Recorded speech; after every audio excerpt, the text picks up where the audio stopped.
Hello दोस्तों। आज देखते हैं 22 दिसंबर के ऑल शिफ्ट जितना शिफ्ट हुआ सबका एनालिसिस करते हैं। तो पहला क्वेश्चन है, वर्ष 2025 में Laureus world sportsman of the year के प्रतिष्ठित खिताब से किसे सम्मानित किया गया। तो ये सम्मानित किया गया है अमांडो डुप्लांटिस। अगला क्वेश्चन है, जून 2025 में जम्मू कश्मीर के मुख्यमंत्री कौन है। ये उमर अब्दुल्ला है जी हाँ। अगला क्वेश्चन, नेशनल कॉन्फ्रेंस के नेता उमर अब्दुल्ला 16 अक्टूबर 2024 को केंद्र शासित प्रदेश जम्मू कश्मीर के मुख्यमंत्री बने। अगला क्वेश्चन है, वर्ष 2025 में किस प्रसिद्ध अर्थशास्त्री को मरणोपरांत पद्म भूषण पुरस्कार से सम्मानित किया गया।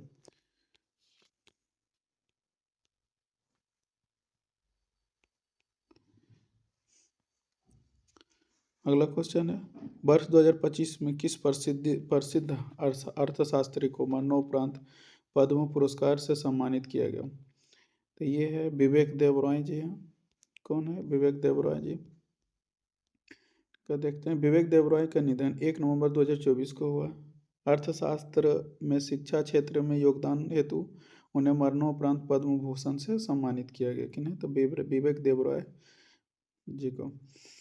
यदि किसी वस्तु का लगाया गया बल 20 न्यूटन है और वस्तु बल की दिशा में 5 मीटर विस्थापित होती है तो किया गया कार्य क्या होगा। तो किया गया कार्य W बराबर Fs होता है।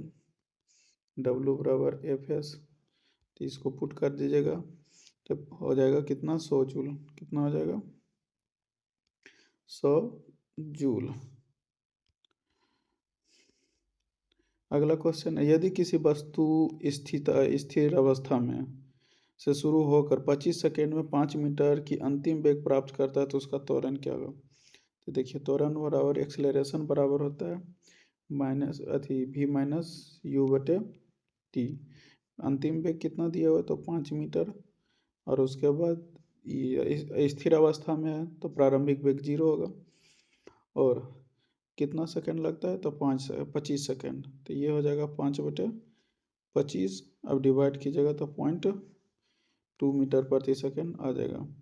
अगला क्वेश्चन है, तनु हाइड्रोक्लोरिक अम्ल की अभिक्रिया किस पदार्थ से के साथ कराने पर हाइड्रोजन गैस देता है। तो ये जिंक से। इसका देख लेते हैं समीकरण। देखिए, अभिक्रिया का सिद्धांत, जब कोई सक्रिय धातु की किसी तनु अम्ल के साथ अभिक्रिया करती है, किसके साथ, किसी तनु अम्ल के साथ अभिक्रिया करती है तो अम्ल हाइड्रोजन विस्थापित करती है जिससे लवण और हाइड्रोजन गैस का निर्माण होता है। रासायनिक समीकरण देखिए, जिंक सॉलिड में और HCl अथी में लिक्विड में, तो ZnCl2 और हाइड्रोजन गैस देता है जिंक। और Zn क्लोराइड बना, जिंक क्लोराइड बनेगा। अगला क्वेश्चन देखते हैं, निम्नलिखित में से कौन सा बृहद पोषक तत्व है। तो बृहद पोषक तत्व देखते हैं, पौधे का बृहद पोषक तत्व ये देखिए, बृहद पोषक तत्व में ऐसे पोषक तत्व जिनकी आवश्यकता पौधे की को अधिक मात्रा में होती है उसे बृहद पोषक तत्व कहते हैं। क्या, जिसको अधिक मात्रा में, जैसे carbon, oxygen, hydrogen, nitrogen, phosphorus, potassium, calcium, magnesium, sulphur. कितना, कौन सा, तो कार्बन है, ऑक्सीजन है, हाइड्रोजन है, nitrogen, phosphorus, potassium, calcium, magnesium, sulphur. ये बृहद पोषक, इसको इनकी जो है पौधे को जो है इनकी आवश्यकता बहुत ज़्यादा होती है। और फिर है सूक्ष्म पोषक, मैक्रो न्यूट्रिएंट्स, ऐसे खनिज जिनकी ज़रूरत पौधे को अल्प मात्रा में होती है। ये कितना, 8 है। जो लोहा है, तांबा, जस्ता, मैग्नीज, बोरॉन, मोलिब्डेनम, निकेल और क्लोरीन है। पौधे को कुल 17 पोषक तत्व की आवश्यकता होती है। 17 पोषक तत्व कितना, पौधे को कुल 17 पोषक तत्व की 17 पोषक तत्व के अतिरिक्त पुष्पीय पौधे कोबाल्ट, सेलेनियम के लिए प्रमुख पोषक तत्व भी कार्य करती हैं। देख लिया, तो कौन सा है, पोटेशियम। अगला क्वेश्चन है, दृष्टि दोष से पीड़िता व्यक्ति को दृष्टि को ठीक करने के लिए निम्नलिखित दूर दृष्टि दोष, तो दूर दूर दृष्टि दोष को हाइपर मायोपिया, तो ये क्या होगा, हाइपर मायोपिया का उत्तर लेंस, दूर दृष्टि दोष का उत्तर लेंस देख लेते हैं। सब जितना मतलब दृष्टि दोष है जो भी है सब देखते हैं। देखिए निकट दृष्टि दोष, तो निकट दृष्टि दोष में क्या होता है, आंख वस्तु के वस्तु निकट वस्तु को देख पाता है परंतु दूर को साफ साफ नहीं देख पाता है। निकट दृष्टि दोष के दो कारण हैं। आंख के नेत्र गोलक लंबा हो जाता है और नेत्र लेंस तथा रेटिना के बीच की दूरी बढ़ जाता है। क्या होता है, जब नेत्र गोलक जो है लंबा हो जाता है तो नेत्र लेंस और रेटिना के बीच की दूरी बढ़ जाता है। और दूसरा क्या होता है, नेत्र लेंस मोटा हो जाता है और नेत्र लेंस का वक्रता वक्रता अत्यधिक हो जाना नेत्र लेंस के फोकस दूरी घट जाता है। और फोकस दूरी घट जाता है तो क्या होता है, रेटिना पे फोकस नहीं करके रेटिना के पहले फोकस कर देता है जिससे दूर के वस्तु नहीं दिखाई पड़ता है, निकट के सिर्फ वस्तु दिखाई। तो इसका उपचार किया जाता है अवतल लेंस में। अगला देखते हैं दूर दृष्टि दोष। तो दूर दृष्टि दोष में क्या होता है, इस ये जो है मतलब दूर के वस्तु साफ साफ देखता है लेकिन नज़दीक के वस्तु साफ साफ नहीं देख पाता है, इसे दूर दृष्टि दोष कहते हैं। दूर दृष्टि दोष में क्या होता है, उसमें आँख का गोलक बढ़ जाता है तो इसमें आँख का गोलक छोटा हो जाता है और उसमें फोकस दूरी घट जाता है तो इसमें फोकस दूरी बढ़ जाता है। फोकस दूरी बढ़ जाता है तो क्या होगा, जो रेटिना पर मान लीजिए ये यहाँ आँख है, ये रेटिना पर फोकस करना चाहिए लेकिन क्या करता है कि रेटिना के बाहर इधर पीछे साइड फोकस कर देता है, रेटिना पे फोकस नहीं कर पाता। तो जिससे क्या होता है कि दूर के वस्तु नज़र आता है लेकिन भीड़ के वस्तु नज़र नहीं आता। इसका उपचार क्या किया जाता है, उत्तल लेंस से। फिर जरा दृष्टि दोष, प्रेस बायोपिया, ये होता है लगभग बुढ़ापे में प्राय होता है। आँख जो दोस्त व्यक्ति आँख दूर दृष्टि और निकट दृष्टि दोष दोनों को से प्रभावित होता है, क्या चीज़, निकट और दूर दोनों से प्रभावित हो जाता है। इसमें क्या होता है, इसका मुख्य कारण है कि सिलियरी मांसपेशियाँ कमज़ोर हो जाती है, नेत्र लेंस में लोचकता कम हो जाता है। इस दोष को दूर करने के लिए बाइफोकल लेंस का प्रयोग किया जाता है जिसमें नीचे उत्तल और ऊपर क्या होता है, अवतल रहता है, नीचे उत्तल और ऊपर अवतल रहता है। तो सिलियरी मांसपेशिया का कार्य क्या है कि ये जो नेत्र गोलक का जो है अति करता है, अगर ज़्यादा प्रकाश आ रहा है तो उसको क्या करता है, मतलब छोटा नेत्र गोलक को छोटा कर लेता है जिससे प्रकाश एडजस्ट हो जाता है। और कम प्रकाश आ रहा है आँख पे तो क्या करता है, नेत्र गोलक को बढ़ा देता है जिससे कि प्रकाश और अधिक आँख में आए जिससे कि स्पष्ट कोई वस्तु को देख सकें। अबिंदुकता एस्टिग्मेस्टिक्स, अबिंदुकता क्या है, दो आँखों की एक ही ऊंचाई की क्षैतिज उदाग्र वस्तु की लंबाई उदाग्र वस्तु को लंबाई से नहीं देख सकती है। इस दोष का मुख्य कारण है कि कॉर्निया का मुख पूर्णतः गोल नहीं होता है। कॉर्निया क्या होता है, पूर्णतः गोल। इस दोष को दूर करने के लिए बेलनाकार लेंस का उपयोग किया जाता है, क्या चीज़, बेलनाकार लेंस का उपयोग किया जाता है। फिर मोतियाबिंद है कि अत्यधिक आयु में व्यक्ति नेत्र लेंस दुधिया और तथा धुंधला हो जाता है। क्या होता है, नेत्र लेंस दुधिया और धुंधला हो जाता है जिससे व्यक्ति अंशतः या पूर्ण दिखाई नहीं पड़ता है। इस स्थिति को मोतियाबिंद कहते हैं। यह शल्य चिकित्सक द्वारा मोतियाबिंद सफल सुरक्षित उपचार संभव है, यानी कि सर्जरी से। वर्णदता जिसको कलर ब्लाइंडनेस बोलते हैं, नेत्र की रेटिना में अगर लाल हरे रंग की पहचान करने वाला शंकु नहीं होता है। इसमें शंकु होता है मतलब आँख में होता है लाल हरा नीला का, जिससे कि हरे रंग की पहचान नहीं कर पाता है तो लेंस इस दोष को वर्णदता कहते हैं। नेत्र में यह दोष एक प्रकार के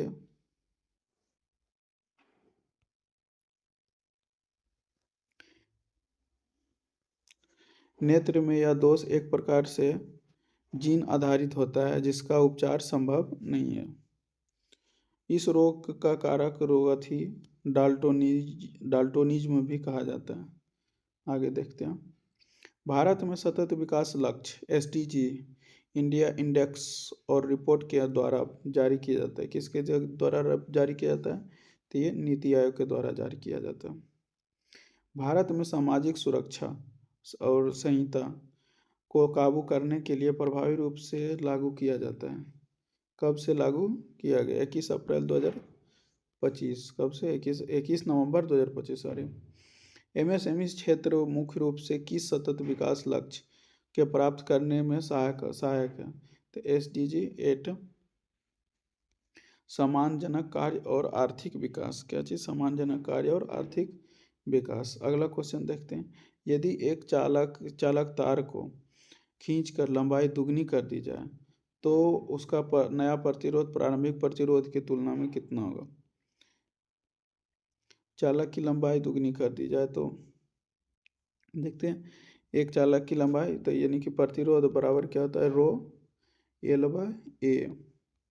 अब क्या बोल रहा है कि यदि किसी चालक की तार की लंबाई दुगनी कर दी जाए तो उसका नया प्रतिरोध प्रारंभिक प्रतिरोध की तुलना में कितना हो जाए? तो रो L/A होता है। देखियो, अब लंबाई दुगनी कर दी जाए तो प्रतिरोध भी क्या होगा? दुगना हो जाएगा। ये गलती है, प्रतिरोध भी क्या होगा? 2 गुना हो जाएगा। कार्बन परमाणु मुख्य रूप से सहसंयोजक बंधन क्यों बनाता है? तो कार्बन परमाणु इसका देखते हैं। देखिए, पहला तो है कि कार्बन परमाणु का जो बाह्यतम कक्षा में परमाणु क्रमांक 6 होता है, इलेक्ट्रॉनिक विद्युत 4, और इसके बाह्यतम कक्षा में 4 इलेक्ट्रॉन होता है। कितना? 4 इलेक्ट्रॉन होता है। और 4 इलेक्ट्रॉन खोना, 4 इलेक्ट्रॉन खोना बहुत अधिक ऊर्जा चाहिए 4 इलेक्ट्रॉन खोने के लिए, और 4 इलेक्ट्रॉन प्राप्त करना भी कठिन है। 4 इलेक्ट्रॉन खोना भी कठिन है और 4 इलेक्ट्रॉन प्राप्त करना भी कठिन है। इसलिए क्या करता है कि ये ना तो खोता है और ना तो 4 इलेक्ट्रॉन खोता है और ना ही तो ग्रहण करता है। ये क्या कर लेता है? साझा कर लेता है। जैसे कि साझा यहाँ पे देखिए, ये क्या किया है कि 1 इलेक्ट्रॉन 2 ये 3 इलेक्ट्रॉन क्या किया? साझा कर लिया। और ये भी क्या किया है? 3 इलेक्ट्रॉन साझा कर लिया।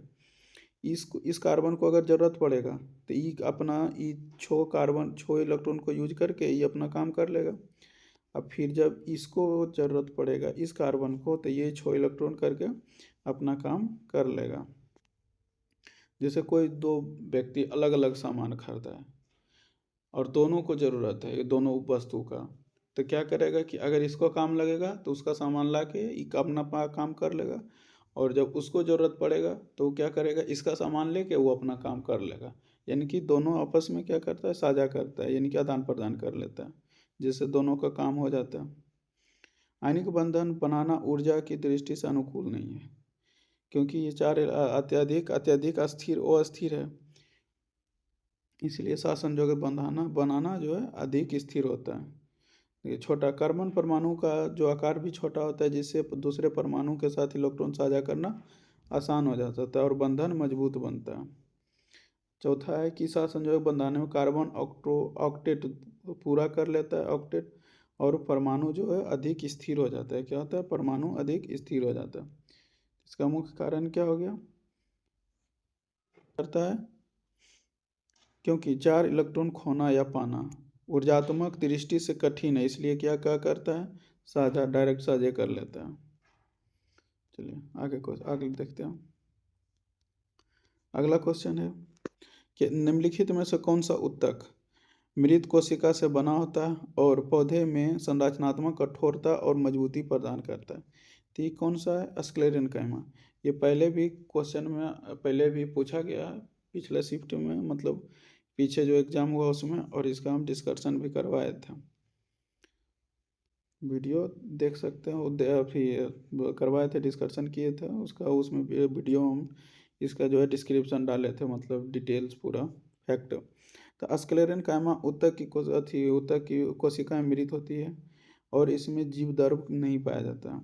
देखिए स्क्लेरेनकाइमा ऊतक मृत कोशिका के बने होते हैं। क्या होते हैं? मृत कोशिका। इसकी कोशिका लंबी, सांकड़ी और मोटी भित्ति के होते हैं। क्या होते हैं? लंबी, सांकड़ी, मोटी भित्ति के होते हैं। इस ऊतक में कोशिका के बीच खाली जगह भी नहीं पाया जाता है। इस ऊतक के कोशिकाओं में लिग्निन नामक रसायन पाया जाता है। यह रसायन कोशिका को काफ़ी मजबूती प्रदान करता है। यह ऊतक बीज फलों के ऊपर मजबूती आवरण बनाने और पौधे प्राप्त जूट, सनाई, पटवा और दृढ़ ऊतक है। यह पौधे यांत्रिक सहायता पहुंचाते और पौधे को आंतरिक भाग को सुरक्षा देती है। देखिए ये भी देख लीजिएगा।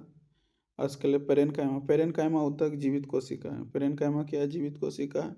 यह गोलाकार, अंडाकार और बहुभुजीय होता है। इनके बीच जो खाली स्थान पाया जाता है पेरेनकाइमा के बीच ऊतक, यह सब कोमल पाए जाते हैं। जाइलम फ्लोएम निर्माण, देखिए जाइलम फ्लोएम का जो निर्माण है पेरेनकाइमा से ही होता है।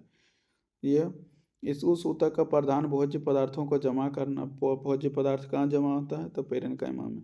और पेरेनकाइमा ही क्या है? जलवायु के वायु ऊतक बनाता है जिससे जलीय पौधा तैरता है। देखिए स्क्लेरेनकाइमा, यह ऊतक जीवित कोशिका का बना होता है। स्क्लेरेनकाइमा भी जीवित कोशिका का बना होता है। बीच में खाली स्थान होता है। ये अनियमित ढंग से कोने मोटी तथा यह सेलुलोज से अधिक के कारण इस कोशिका की भित्ति मोटी होती है। यह ऊतक केवल कमजोर पौधे में ही पाए जाते हैं तथा पौधों की प्रत्यास्था प्रदान करता है, यानी कि लचीला प्रदान करता है। जैसे कद्दू का पौधा, सीम का पौधा जो होता है लत ऊतक होता है। कभी कभी इस ऊतक में हरित लवक पाए जाते हैं जिससे कि प्रकाश संश्लेषण द्वारा भोजन तैयार करता है। अगला क्वेश्चन देखते हैं। पृथ्वी द्वारा चंद्रमा पर लगाए जाने वाला औसत गुरुत्वाकर्षण बल कितना होता है? तो पृथ्वी द्वारा लगाए गए चंद्रमा पर 2 × 10⁻20 न्यूटन होता है। अगला क्वेश्चन देख लेते हैं। एसिटिक अम्ल का पूर्ण ऑक्सीकरण पर मुख्य रूप से क्या प्राप्त होता है? तो एसिटिक अम्ल का देख लेते हैं। एसिटिक अम्ल CH3COOH, ये एसिटिक अम्ल है। ऑक्सीकरण किसके? ऑक्सीजन के साथ तो क्या बनाता है? CO2 और जल बनाता है। तो क्या बनाता है? कार्बन डाइऑक्साइड और जल बनाता है। देखिए जब एसिटिक अम्ल का जब ऑक्सीकरण होता है तो कार्बन डाइऑक्साइड और जल बनाता है। अगला क्वेश्चन है, निम्नलिखित में कौन सा परमाणु क्रमांक को सही ढंग से परिभाषित करता है? तो परमाणु क्रमांक जो है हमेशा परमाणु क्रमांक बराबर होता है प्रोटॉन की संख्या। क्या होता है? प्रोटॉन की संख्या। परमाणु क्रमांक बराबर प्रोटॉन की संख्या। और परमाणु भार बराबर क्या होता है? प्रोटॉन की संख्या प्लस न्यूट्रॉन की संख्या, दोनों होता है परमाणु भार। पुरुषों में मुख्य रूप से कौन सा जनन हार्मोन्स पाया जाता है? तो पुरुषों में मुख्य रूप से जो है टेस्टोस्टेरोन पाया जाता है जो टेस्टिस में रहता है। और ये इसका जो क्या है टेस्टोस्टेरोन का मुख्य कार्य क्या है? पुरुषों का अथी करना, मतलब जैसे कि मतलब उसका पुरुषावस्था का जो अथी होता है लक्षण होता है उसको डेवलप करना। मादा शरीर के अंदर होने वाले निषेचन को क्या कहा जाता है? तो मादा के शरीर के अंदर होने वाले निषेचन को कहते हैं आंतरिक निषेचन, यानी कि इनर अंदर। देखिए निषेचन शुक्राणु और अंडाणु का संलग्न प्रक्रिया निषेचन कहलाता है। निषेचन जो है मादा शरीर के फलोपियन नालिका में होता है। निषेचन के बाद शुक्राणु और अंडाणु संयुग अति संलयन से युग्मक बनते हैं और युग्मक एक कोशिकीय तथा द्विगुणित होते। द्विगुणित मतलब होता है जैसे एक कोशिका से दो कोशिका, दो कोशिका से चार कोशिका, चार कोशिका से 16 कोशिका, ऐसे करके द्विगुणित होते हैं। शिशु लिंग निर्धारण निषेचन के समय ही हो जाता है। शिशु का लिंग निर्धारण जो है निषेचन का ही हो जाता है, क्योंकि फादर के पास XY होता है और मदर के पास XX होता है। अगर X फादर का और मदर का X आया तो ये बेटी, अगर फादर का XY और मदर का X आया तो ये बेटा।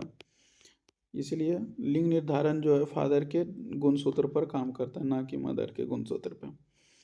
युग्मक में समसूत्री कोशिका विभाजन शुरू हो जाता है जिसके बाद भ्रूण का निर्माण होता है। भ्रूण गर्भाशय में पहुंचकर गर्भ बनाता है। गर्भ ही मानव का लघु स्वरूप होता है। गर्भ के निर्माण में निषेचन के 1 सप्ताह के बाद होता है। गर्भ का निर्माण जो है एक निषेचन के 1 सप्ताह बाद होता है। गर्भ के बाहरी झिल्ली को जरायु कहते हैं। जरायु में उंगली के समान संरचना पाई जाती है जिसे विलाई कहते हैं। विलाई गर्भ के दीवार से सटकर अपरा का निर्माण करता है। अपरा का निर्माण भ्रूण रोपण के 4 सप्ताह बाद होता है। यानी कि अपरा का निर्माण जो है भ्रूण के रोपण, यानी भ्रूण जो है गर्भाशय में स्टेबल हो जाता है, उसके 4 सप्ताह के बाद अपरा का निर्माण होता है। अपरा का मुख्य कार्य क्या है कि जिस अपरा को प्लेसेंटा कहते हैं। प्लेसेंटा का मुख्य कार्य क्या है कि ऑक्सीजन तथा भोजन पदार्थों भ्रूण में जाते हैं तथा CO2 या अन्य उत्सर्जनशील पदार्थ बाहर आ जाते हैं। गर्भ अपरा में एक मजबूत डोरी जैसे संरचना से जुड़ा होता है जिसे नाभि रज्जु कहते हैं। अगला क्वेश्चन है, यदि हमारे शरीर में थायरॉक्सिन हार्मोन्स का स्राव बंद हो जाए तो क्या प्रभाव पड़ेगा। यदि हमारे शरीर में थायरॉक्सिन हार्मोन्स बंद हो जाए तो क्या उपापचय क्रिया अनियंत्रित और धीमी हो जाएगी। आगे देखते हैं। देखिए क्या है थायरॉक्सिन। यह हार्मोन ग्लूकोज अमीनो अम्ल वसा ऑक्सीकरण करवाता है जिससे ATP के रूप में ऊर्जा निर्माण करती है। ठीक है, उपापचय क्रिया देखिए क्या है, एमिनो अम्ल वसा और ऑक्सीकरण करवाता है जिससे ATP निर्माण होता है। यह हार्मोन्स हाइपोथैलेमस तथा TSH थायराइड स्टिमुलेटिंग हार्मोन्स के साथ मिलकर शरीर के ताप को भी नियंत्रित करता है। शरीर के तापमान नियंत्रण की प्रक्रिया को थर्मोरेगुलेशन कहा जाता है। और थायरॉक्सिन हार्मोन्स भ्रूण अवस्था से लेकर वयस्क होने तक सहायता करता है जिससे शरीर वृद्धि होती है।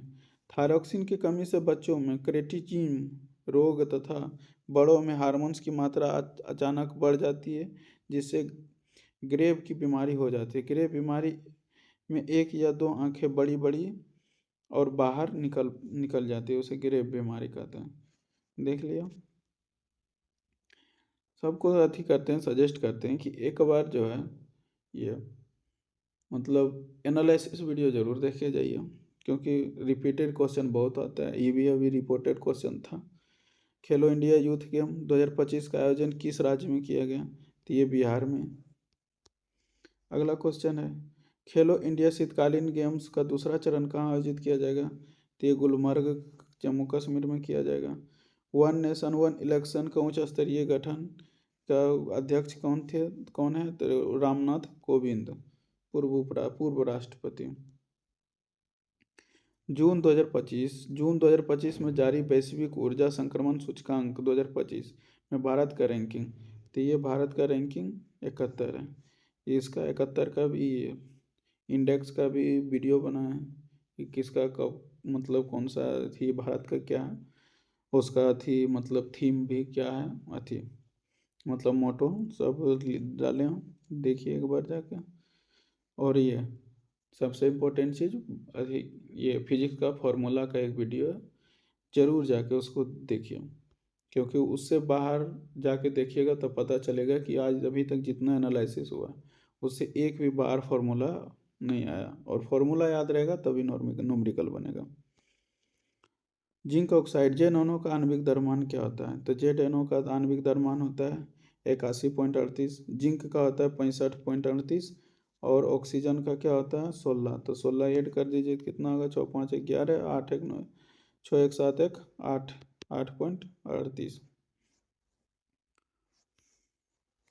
अगला क्वेश्चन, नवंबर 2025 में किस राजनीतिक दल ने महिलाओं दलितों और अल्पसंख्यकों के खिलाफ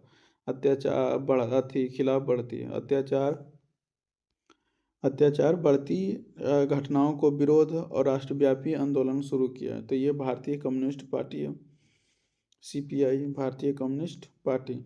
कायिक प्रबंधन पौधे के किस भाग का उपयोग करता है, तो कायिक प्रबंधन जड़, तना और पत्ती। कायिक प्रबंधन क्या होता है, यह एक अलैंगिक जनन का विधि है जिसमें नए पौधे बीज के बिना पौधे के कायिक भागों से बनता है। जैसे देखे होंगे कि बहुत सारा का पत्ता जो है एक पत्थल चटवा नाम अथी करके आता है, अथी अथी है पौधा है उसका, देखिएगा पत्ते से ही पौधा बन जाता है। और फिर अथी फूल देखिएगा अथिए से, ये क्या गुलाब का फूल, उसका तना काट दीजिए हो जाएगा। जड़ से भी अथी बनता है पौधा, अपस्थानिक जड़, जैसे बरगद का जो जड़ निकलता है अपस्थानिक जड़, उससे वो जमीन में आके लग जाता है तो उससे पौधा बन जाता है अलग। अक्टूबर 2024 में आयोजित 17वें राष्ट्रीय फिल्म पुरस्कार समारोह में प्रतिष्ठित दादा साहब फाल्के पुरस्कार से किससे सम्मानित किया गया? किससे सम्मानित किया गया? तो ये मिथुन चक्रवर्ती को सम्मानित किया। मिथुन चक्रवर्ती भारतीय सिनेमा में उनके उत्कृष्ट योगदान के लिए 17वें राष्ट्रीय फिल्म पुरस्कार 2024 दादा साहब फाल्के पुरस्कार से सम्मानित किया गया। अगला क्वेश्चन देखते हैं। अगस्त 2025 में भारत ने अपना पहला आर्टिफिशियल इंटेलिजेंस संचालित आंगनबाड़ी किस स्थान पर लॉन्च किया गया? तो ये पुणे के कहाँ किया गया? पुणे के महाराष्ट्र में। पुणे के महाराष्ट्र में। नया पंबन ब्रिज किस प्रकार का ब्रिज है? तो ये वर्टिकल लिफ्ट ब्रिज है। क्या नया पंबन ब्रिज क्या है? ये वर्टिकल लिफ्ट ब्रिज है। अगला क्वेश्चन देखते हैं। महिला और बच्चों की सुरक्षा तथा सम्मान सुनिश्चित करने के लिए मार्च 2025 में पंजाब सरकार द्वारा शुरू की गई योजना का नाम क्या था? तो ये प्रोजेक्ट हिफाजत है। क्या है? प्रोजेक्ट हिफाजत। अगला क्वेश्चन है। पंजाब की सामाजिक सुरक्षा, महिला और बाल विकास मंत्री डॉक्टर बालाजी कौर ने 7 मार्च 2025 को प्रोजेक्ट हिफाजत शुभारंभ किया। जब दो या दो से अधिक प्रतिरोध को श्रेणी क्रम में जोड़ा जाता है तो परिपथ का समतुल्य प्रतिरोध क्या होगा? तो समतुल्य प्रतिरोध क्या होगा? बढ़ जाएगा, क्योंकि अथी समानता श्रेणी क्रम में बोला है। तो श्रेणी क्रम में यह 1 प्रतिरोध, 2 प्रतिरोध, 3 प्रतिरोध। जैसे ये 2 ओम है, ये 3 ओम 2 ओम है, यह 2 ओम है, तो कितना आ जाएगा टोटल? तीनों जोड़ेगा तो 6 ओम, यानी कि प्रतिरोध क्या हुआ? बढ़ा। यदि किसी परिपथ में विद्युत धारा को दोगुना कर दी जाए तो प्रतिरोध को स्थिर रखा जाए तो उत्पन्न ऊष्मा क्या होगा? उत्पन्न ऊष्मा H बराबर आई स्क्वायर आर टी देखे होंगे, आई स्क्वायर आर टी।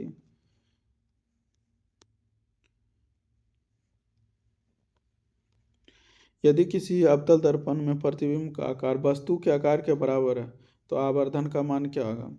यही एकदम हू बहू यही क्वेश्चन इसके जस्ट 21 दिसंबर के कोई शिफ्ट में पूछा गया। जैसे कि यानी कि हू बहू यानी कि समान, यानी कि मान लिया जाए कि ये अवतल दर्पण है। अवतल दर्पण में मान लीजिए कि ये फोकस है और ये वक्रता केंद्र है। क्या चीज़ है? वक्रता केंद्र। तो वक्रता केंद्र अगर अवतल दर्पण में वक्रता केंद्र पर रखते हैं तो वस्तु क्या होता है? प्रतिबिंब क्या होता है? वस्तु वक्रता केंद्र पर बनता है और वस्तु के बराबर होता है। तो जैसे कि आवर्धन, आवर्धन बराबर होता है -v/u।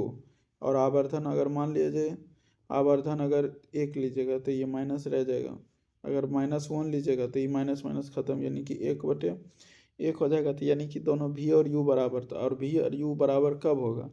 जब वक्रता केंद्र पर प्रतिबिंब बन रहा हो तब। अगला क्वेश्चन देखते हैं। निम्नलिखित में से कौन सी अभिक्रिया दो यौगिक मिलाकर एकल बनाता है? इसको बोलते हैं एकल यौगिक बनाते हैं संयोजन यौगिक। जैसे कि दो यौगिक कौन है? ये नहीं है, ये नहीं है, ये है सी नंबर, और ये नहीं। देखिए सहसंयोजन यौगिक क्या होता है? सहसंयोजन यौगिक हुआ कैल्शियम ऑक्साइड, कार्बन डाइऑक्साइड के दो या दो से अधिक एक सहसंयोजन यौगिक होता है। एक या दो या दो से अधिक यौगिक संयोजित होकर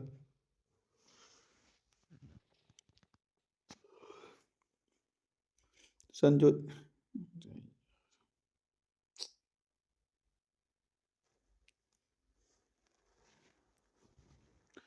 यदि किसी अवतल दर्पण में प्रतिबिंब का आकार वस्तु के आकार के बराबर है तो आवर्धन का मान क्या होगा?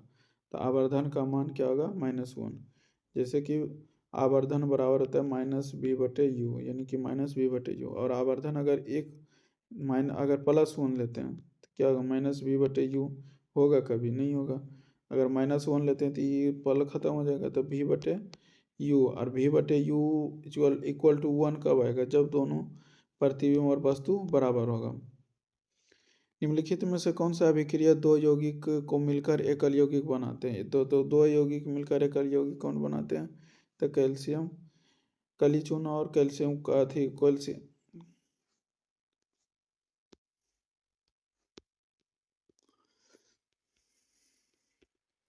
यह सहसंयोजन अभिक्रिया है। यहाँ कैल्शियम ऑक्साइड और कार्बन डाइऑक्साइड मिलकर एक उत्पाद बनाते हैं, कैल्शियम कार्बोनेट बनाते हैं। निम्नलिखित में से कौन सा एक संयुक्त हाइड्रोकार्बन है?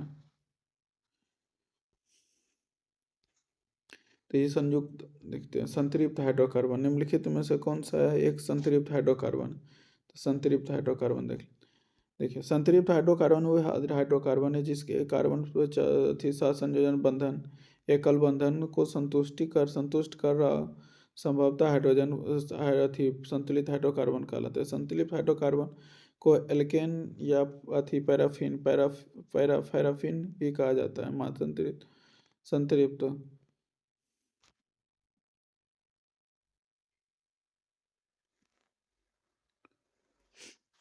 और संतृप्त हाइड्रोकार्बन देख लेते हैं। वह हाइड्रोकार्बन इसका सामान्य सूत्र देखिए। संतृप्त हाइड्रोकार्बन सामान्य सूत्र क्या होता है? CnH2n+2 होता है। Methane ethane propane butane pentane hexane heptane ये जो है संतृप्त हाइड्रोकार्बन। असंतृप्त हाइड्रोकार्बन तो असंतृप्त हाइड्रोकार्बन वह हाइड्रोकार्बन है जो चारों ओर एकल बंधन संतुष्ट नहीं करता है। असंतृप्त हाइड्रोकार्बन आपस में डबल बॉन्ड ट्रिपल बॉन्ड बनाते हैं। क्या बनाते हैं? डबल बॉन्ड और ट्रिपल बॉन्ड बनाते हैं। वे वो हाइड्रोकार्बन जिसमें कार्बन तथा परमाणु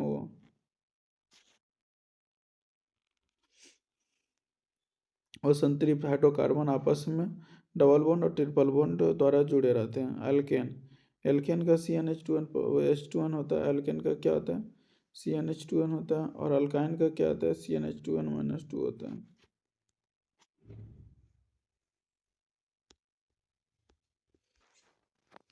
संरचनात्मक के कारण तांबे के सतह पर बनने वाली परत का रंग कैसा होता है? तो ये हरा हो जाता है। देखते हैं हरा क्यों होता है।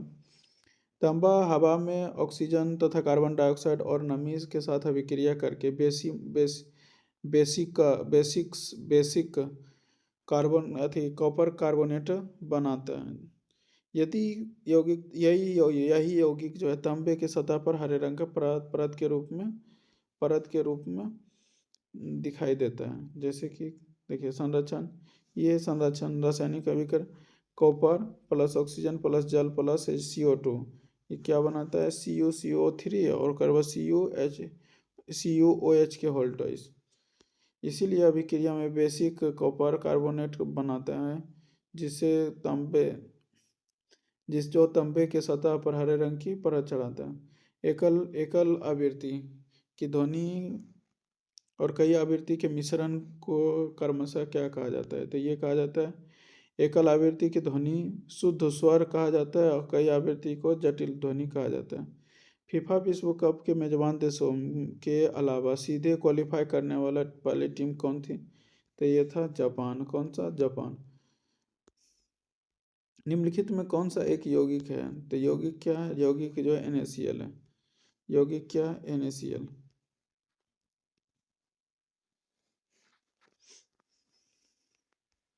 130वां संविधान संशोधन 2025। 130वां संविधान संशोधन 2025 प्रधानमंत्री मुख्यमंत्री केंद्रीय राज्य के गंभीर अपराध मामलों में गिरफ्तारी को लेकर 30 दिनों की जमानत नहीं मिली तो उसे पद से हटना होगा।